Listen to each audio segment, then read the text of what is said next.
Une des leçons les plus fondamentales découle de la manière avec laquelle nous allumons les lumières de Hanouka.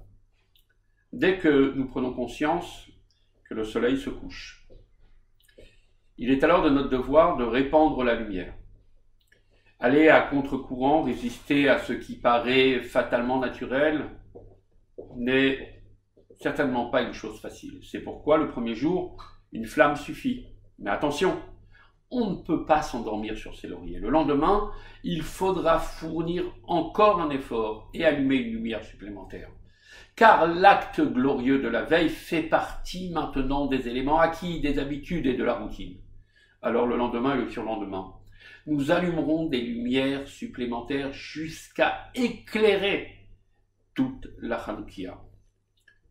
Cette mission d'apporter la lumière autour de soi n'incombe pas seulement à un groupe d'aventuriers, de personnes engagées ou au Lubavitch de service. Chaque juif doit allumer la flamme de ceux qui l'entourent avec le même enthousiasme avec lequel il éclaire sa propre maison, son propre foyer par sa menorah. Le Talmud définit le fait d'allumer chaque jour une lumière supplémentaire comme un hidur mitzvah, c'est-à-dire une mitzvah de luxe. Mais disons-le, aujourd'hui, ceci ne peut être qualifié d'acte de luxe, bien au contraire.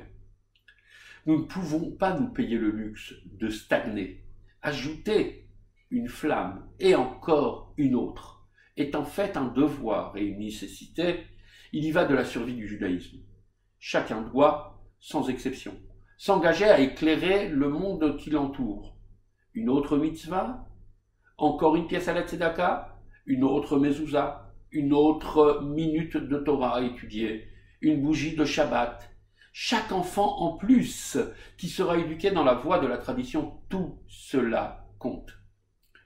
Nos maîtres affirment que peu de lumière est capable de repousser beaucoup de ténèbres. Alors, pourquoi ne pas se décider aujourd'hui d'apporter beaucoup de lumière? Maïmonide ne dit-il pas que la Géoula dépend précisément d'une seule bonne action en plus? Cela peut être la mienne, mais ce sera peut-être aussi la vôtre.